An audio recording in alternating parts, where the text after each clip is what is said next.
Welcome to the One Person Business Podcast. I'm one of your hosts, Carly Reese. And I'm Joe Rando. And Joe, in recent episodes, we've talked a lot about social media marketing and how we don't love social media marketing and just what solopreneurs should really be focusing on to help grow their business.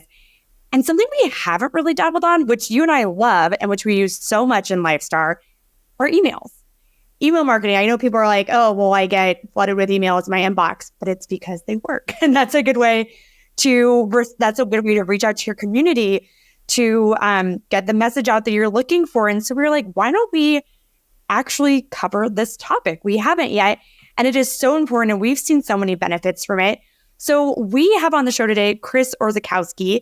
He is kind of like an email wizard and we want him to share everything, but he wasn't always that way. And that's what I'm so excited for is I think people get intimidated by writing effective emails. And I know, Chris, you had to work on your craft and we'll get to that story and everything. So even if you don't think this is going to be a strong skill set for you, it absolutely can be, and it can work wonders for your business. So Chris, with that being said, welcome to the show.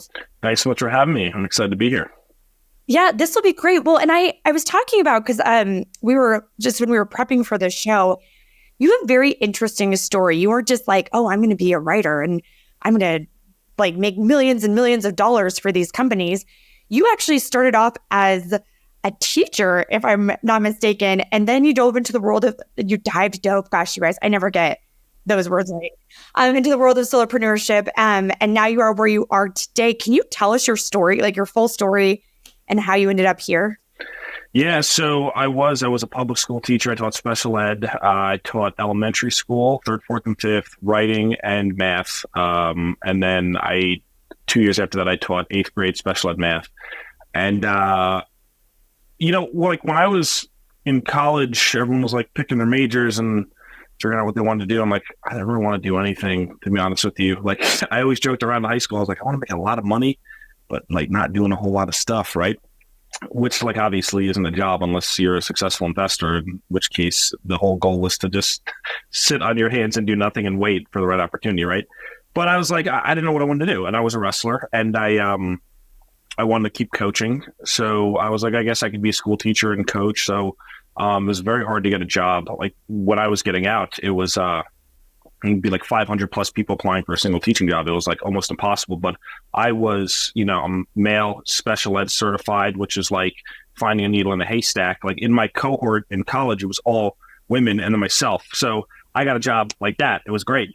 So I kind of figured out how to get in. I got the job. But as soon as I started working, it just wasn't what I thought it was going to be. And I really didn't love it. And I said, I don't know what I want to do, but I knew that people made money on the internet. And, this was back in 2013. And I was like, well, how does that whole thing work, right? How do you make money on the internet? What is this, right? So, and I knew a few people who, one of my early mentors, his name was Zach Evanesh. He was a strength coach that I worked for, and he would sell ebooks and do all these things. And I was like, that's so cool.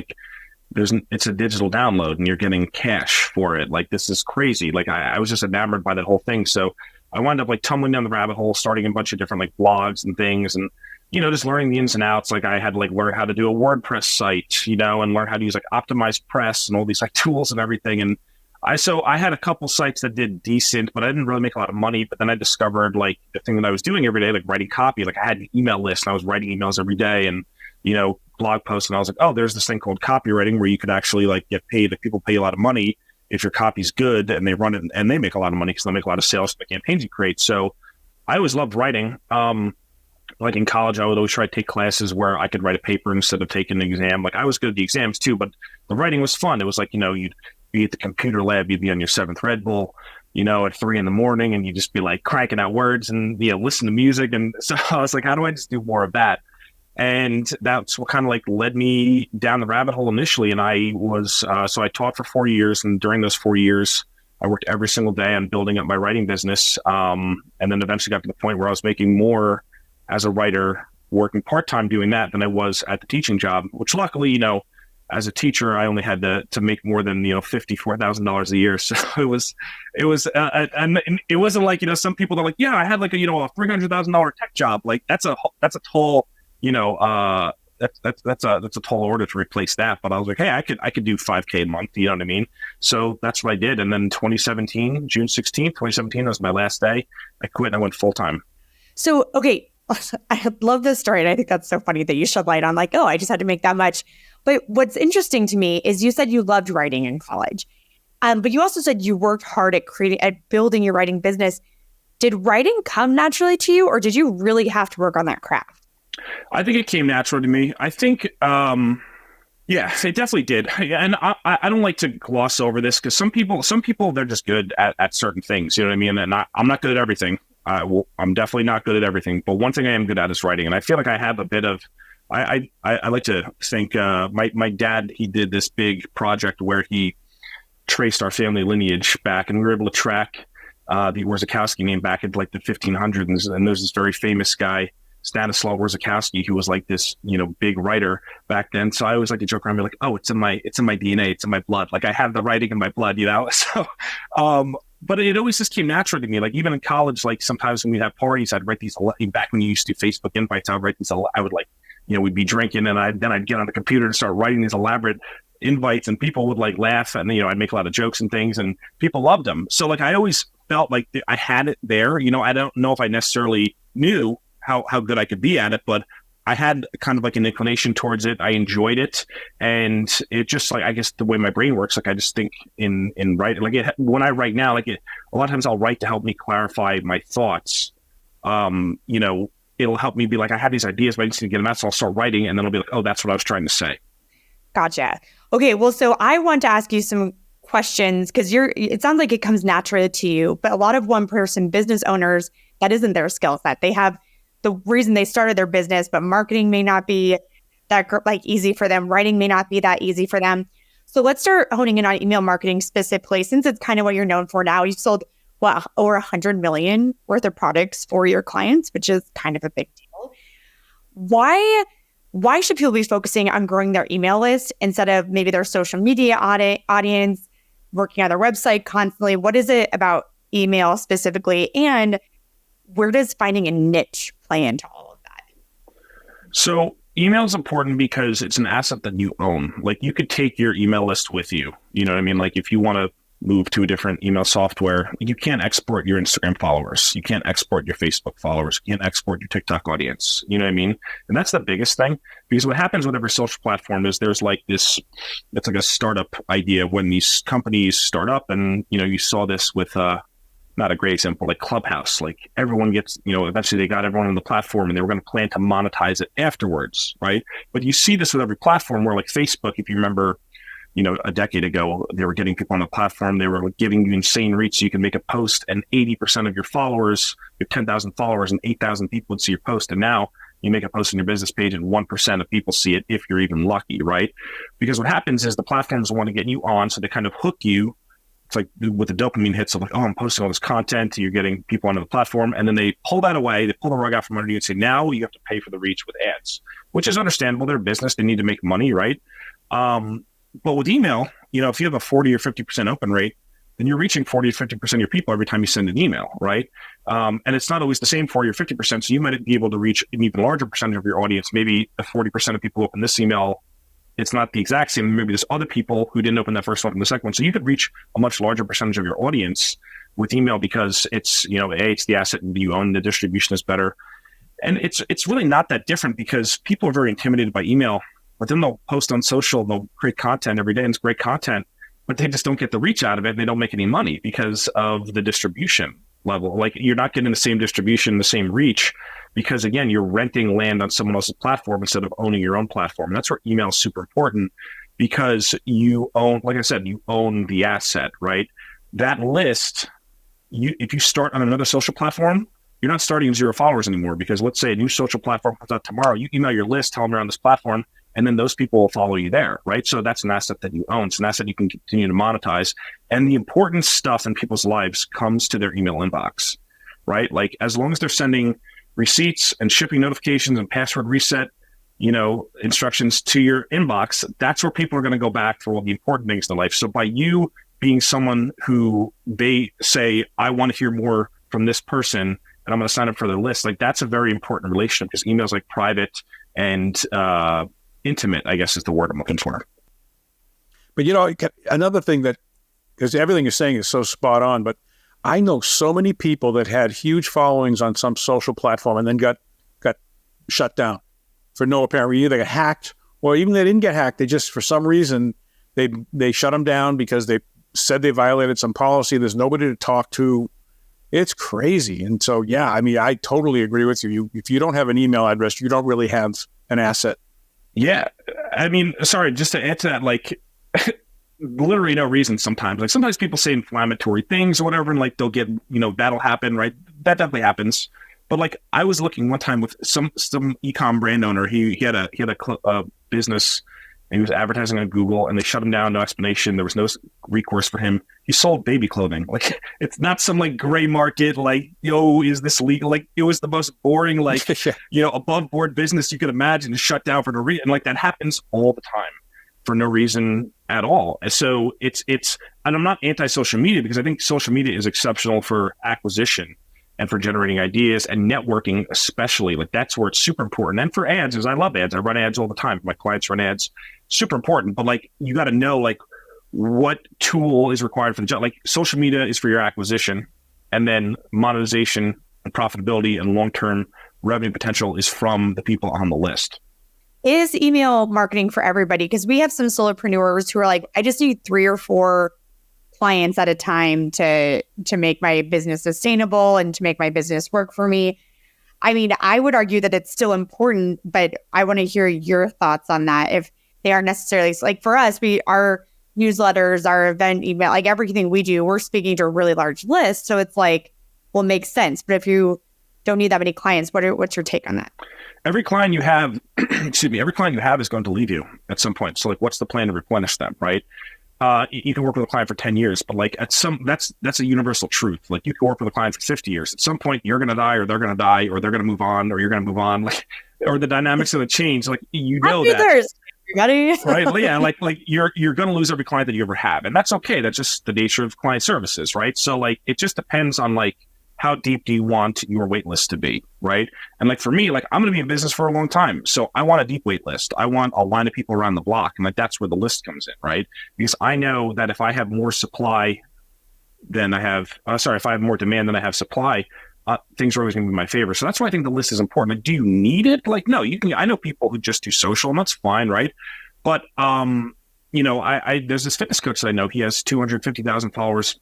His Instagram got hacked, like you guys were just saying before. And he had to like go to a backup account. He has a list too, but he doesn't really mail it. So like, again, in those situations, like, having the asset that you own is the most important thing. Owning that first party data that you have is super important. So like, you don't need it, but why wouldn't you want it? Because if you could just send an email. One of my clients yesterday, she owns an e-commerce brand. She sent an email, and within 2 hours, she made $12,000. And I hit her up because it's been about 24 hours since she sent it. And she just made another $3,000 trickled in since we last spoke. And the email took her 10 minutes to write. So it's like she made, $1,500 a minute. So like, no, you don't need to do it, but like, why wouldn't you want to do it? Like, that's my question. That's always my challenge to people. No, that's a great point. Well, so she just made a lot of money because she sent it out to her list and everything. Let's start from there. How would a person go about building their list? So, I mean, there's, my favorite preferred way is ads. And not everyone starts here though, because like, obviously if you're starting out and you have 1 or 2 clients, cash flow is important. Ads take money because you have to learn about what your funnel is. And, I'm not going to gloss over that. Like, it's a more advanced thing for a lot of people, but I think ads are the best because you can use the pixel, and you can use the algorithm to essentially say, hey, Facebook or Instagram or whoever, like, find me more people like this. And it will go do that because it's the best, most advanced, like, advertising system in the world. Like, it knows who your people are. It'll find them as long as you have the right offer and you put the right worm on the hook to catch the right kind of fish you want. But before you get to that stage, I think the social content's great. What I like to do is, I've done this time and time again. Like, when I was starting out, I would just make a post on social, and I would call this like a lead magnet test, where essentially you just say, hey, I'm thinking about creating this thing. Remember, the first one I ever did was like the 7 laws of email copywriting. And this is, years ago. And I said, I'm thinking about creating, I'm putting the finishing touches on this thing.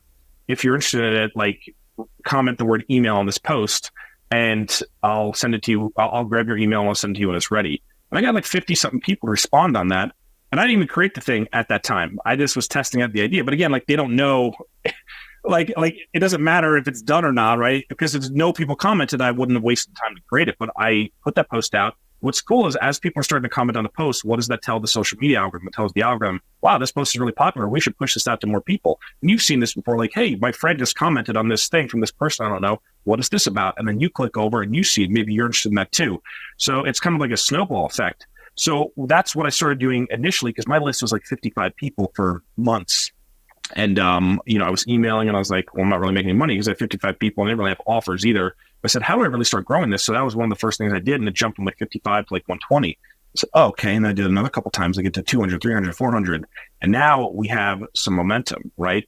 Now I had a feedback loop with the audience. I could say, what else do you need help with? What kind of content should I create? And that feedback loop is what instructed me to create more content to attract the right kind of people. And that just tends to grow and grow over time. So it's kind of like this flywheel effect you kind of build by having that dialogue with your audience. So you're talking about you're creating content. You keep saying like, oh, and that's how money ended up in my pocket. How does creating content, because so much content these days is free. So how does creating the content lead to dollars in a person's pocket, specifically from email? The value in content is the unique insight that you give that no one else can give, right? Because you're not the only person teaching what you teach. And honestly, someone could type in, how do you do XYZ into ChatGPT in 4 seconds, they have a list of steps, but it's not about that. It's about context, right? So like, that's where good content is context dependent. And you see this all the time because you'll see like, Grant Cardone, and they'll post this thing about this 9-figure strategy and blah, blah, blah. And that's cool, but that's not really for you. You know what I mean? So like, yeah, there might be some useful application. It doesn't mean it's bad advice. It just means it might not be the right piece of advice for you at this given time in your life, right? So when we talk about context, that's what I mean. Like your coaching programs, your services, your courses, your e-commerce products, it's not for everyone. So you have to first determine like, who are the people that my stuff is for? And then how do I make the content aligned with the context for what my people need to hear? So that's the big difference. It's like the value is not in the stuff that you teach, but it's in the unique insight perspective that you bring based on what you've done and your own unique system and proprietary ways of solving that person's problems. So that's really what it comes down to. And that's part of it. And the other part of it is like certain people are going to like you and certain people aren't going to like you. And that's okay because you don't want to be vanilla.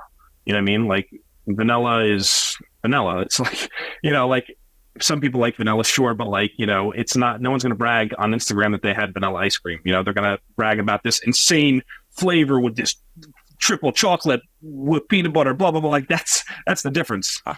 I would argue you're better off like being mushroom flavored ice cream than vanilla these days. That'll go viral. Yeah, exactly. But that's what I mean. Like it's, you're not going to be the only person ever teaching what you teach, but that's okay because certain people will align with you who don't align with other people. And like, for example, like when I post content, like sometimes I'll tell stories like when I was a college wrestler, right? And all of other people who are like, oh, I do BJJ. Like, I didn't know you wrestled, and there's like a resonance between us because we have that shared bonding experience. Or other people are like, hey, I played baseball in college or I played soccer or whatever, right? So it's like, there's the college athlete, like we align on those, it's like, oh, this person is kind of like me and now I have an affinity for them. And so the content is how you kind of get some of those facts out about your life, which gets certain people to like you. Because again, if you don't share any of that, then people are like, well, why should I trust you? Why should I like you? How are you different? You're just some person on my screen. And like, why should I care? But if you see like, oh, wow, this person just like me, they walked on a similar journey, a similar path that I'm trying to walk on, then that's where you capture a lot of interest and attention and loyalty.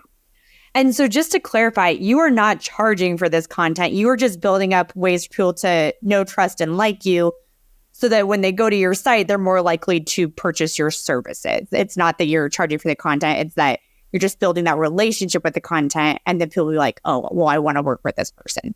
Right. Yeah, exactly. Like a lot of what I do is just sharing stories like of me work with clients or stories from my life that are demonstrative of the thing I'm trying to sell. And then, you have the paid offers for like, if you want my help doing this thing, solving this problem in your life, I have this program that is designed to do that. That's the next step. But then they have to like cross the chasm, right? They have to decide, okay, I want to enroll on this journey with this person. So a lot of it's like demonstration on the front end, and it is salesmanship. It might be more content heavy rather than copy heavy, right? Although I think they are at its core the same thing, just different styles of execution. But it's what gets attention and gets people to say, oh, I kind of like this person. This person's interesting. I want to learn more about them because they're like me or because I dig what they're saying. And then once they're in your world and you capture their attention, then you can move them to the next level. Because again, like nothing really changes in their life until they make a buying decision. Like people commit with their credit cards, right? Like they commit to making a change in their own lives when they say, like, I give you all the content in the world. I mean, maybe you guys have done this. Like, you tell someone it's a friend and you help them out for free and you say, do X, Y, Z, and they never do it, right? They haven't committed with their credit card yet. So the initial content is really just to kind of maybe give them some initial wins or to get them to shift their beliefs and kind of align your worldviews, right? And then the paid stuff is when you hit the gas and actually make things happen in their life. Chris, I'm going to argue that what you're doing in that first phase is building trust with them, that they're trusting you.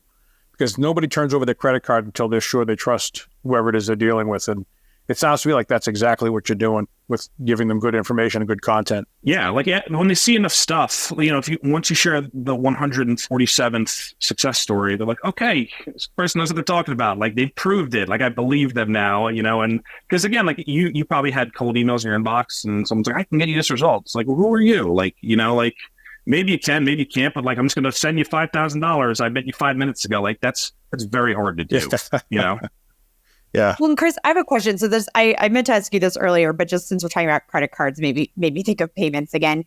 When you run the ads to build the list, what do those ads say? Is it like, I'm Chris Orzechowski, join my email list? Or like what?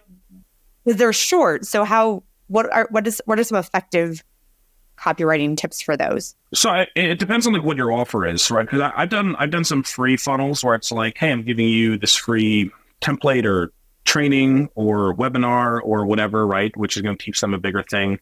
I've also done, book funnels for my own stuff where, we're spending, 9-10 grand a month on ads and, recouping 80 to 100% of that on day zero where, you have some $8 book, and then there's an order bump and an upsell or two to kind of, get an average order value that's equivalent to what your cost per acquisition is. You can't like put your whole intro and your whole, resume into that ad, but it's like, hey, are you suffering, if you're suffering from this problem, like I created this thing, it's going to help you.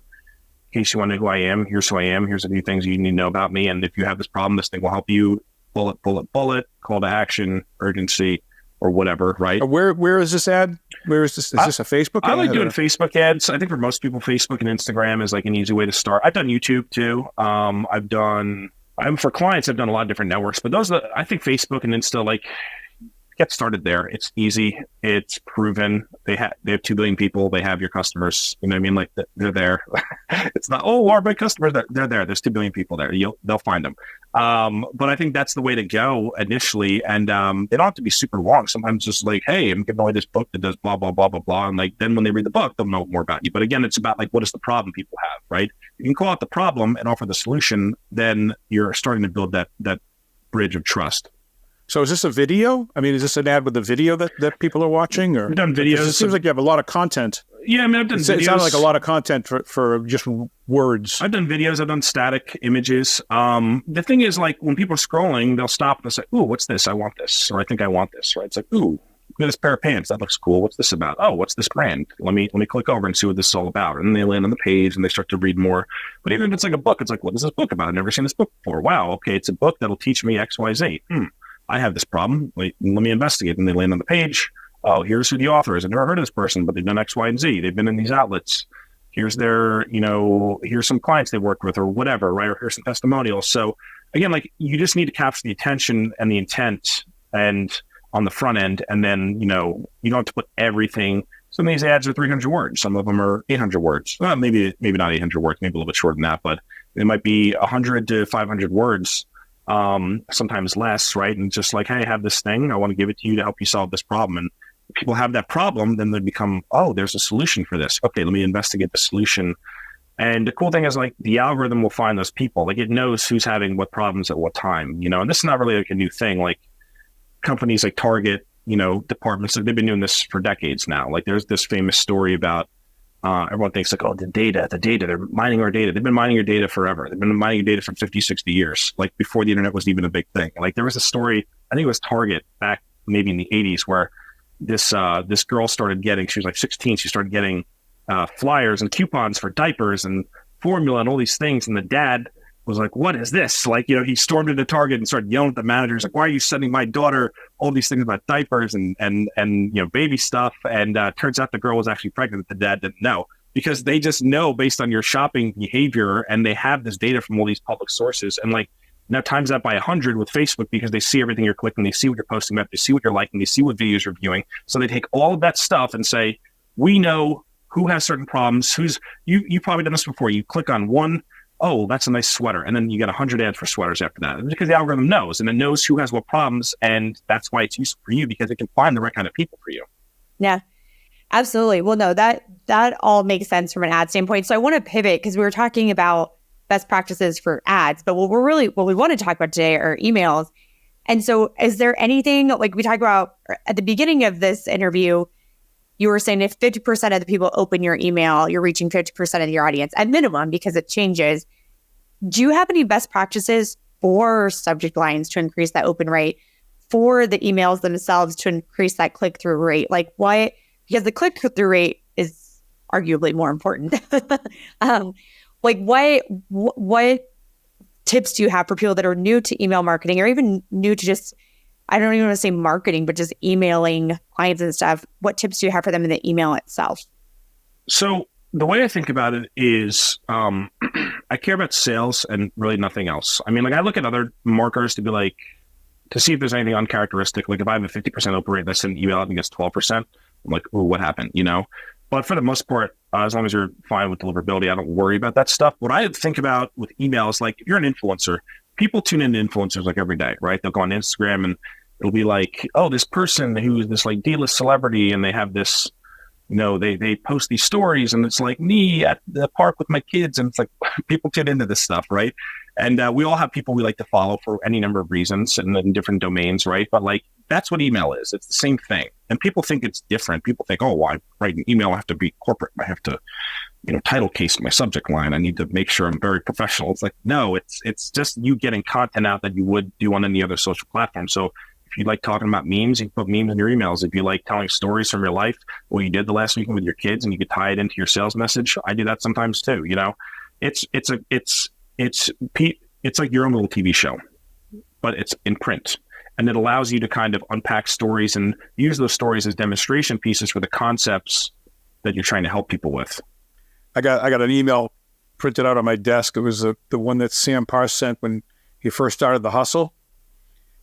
And the subject line is after you signed up, the subject line comes in, "Look what you did, you little jerk." Yeah.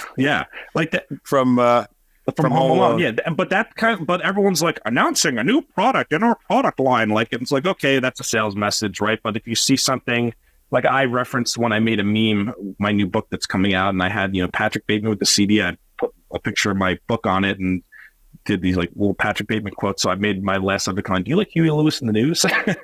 And so like, what does that have to do with anything, right? But like, you see that, and it's like, new product, 50% off. It's like, you update your terms and conditions. Like, that's what all those subject lines say. And it's like, you like Huey Lewis in the news? It's like, oh, that's American Psycho. I like that movie. And you click through, and then there's story, and there's all these other things and memes. And so like, that's how I think about everything. That's how I think about email. I always try to make my emails sound like they're coming from a person rather than a corporation.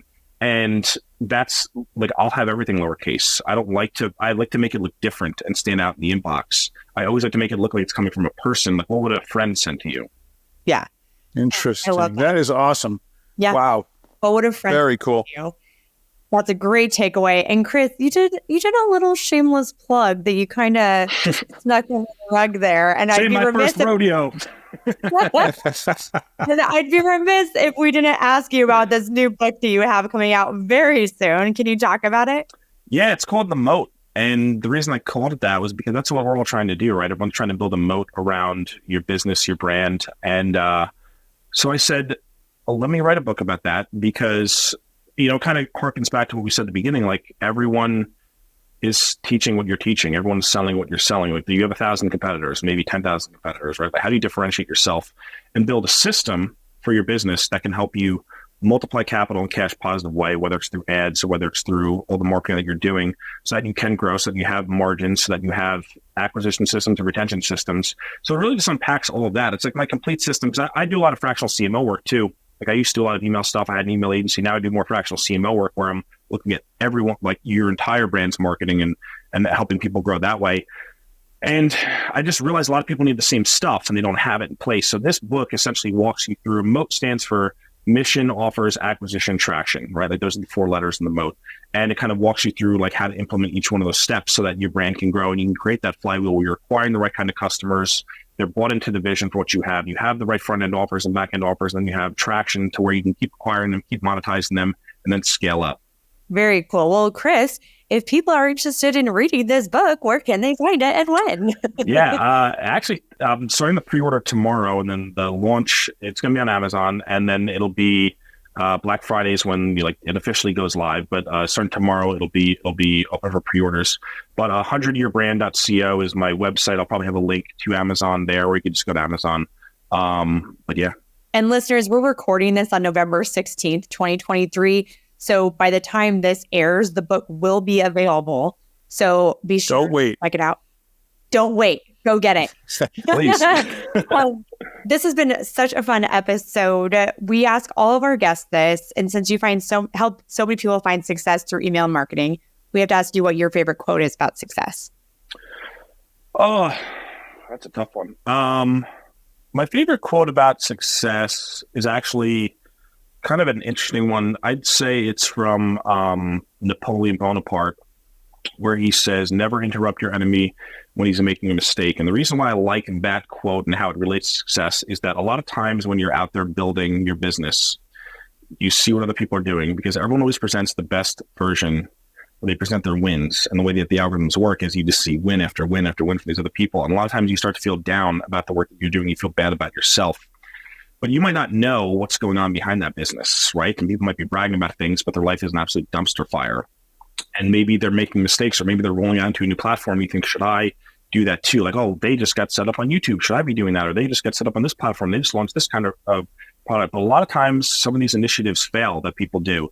And by you going out and chasing what everyone else is doing instead of staying focused and doubling down on what you do in your business that works, that makes your business grow and makes your business awesome, you don't want to interrupt your enemies when they're making a mistake. You don't want to point that out. You want to let them just continue to do what they're doing and keep your blinders on to focus on your own business. So it's a little bit of a weird one, I know, but that's always what I think about. Like, I just focus on myself and multiply my own capital because, capital allocation is everything. Like, when you get money in your business, what do you do with that money? How do you grow that money into more money? And that's what we're trying to do. That's what your job is as a founder, even if you're a one-person business, even if you have a 0 team. Like, you have money coming in. How do you continue to grow it and build the machine that you build and turn your own flywheel? Absolutely. Well, Chris, thank you so much for coming on today. We will include the links to your website and everything after or in our show notes. Joe, you look like you're going to say something. No, I just want to say how awesome this was. This was such a great interview and such a great set of advice for solopreneurs, and I really appreciate it. Thank you. I appreciate you guys having me. Absolutely. And listeners, thank you so much for tuning in. We will see you next time on the One Person Business Podcast. Take care.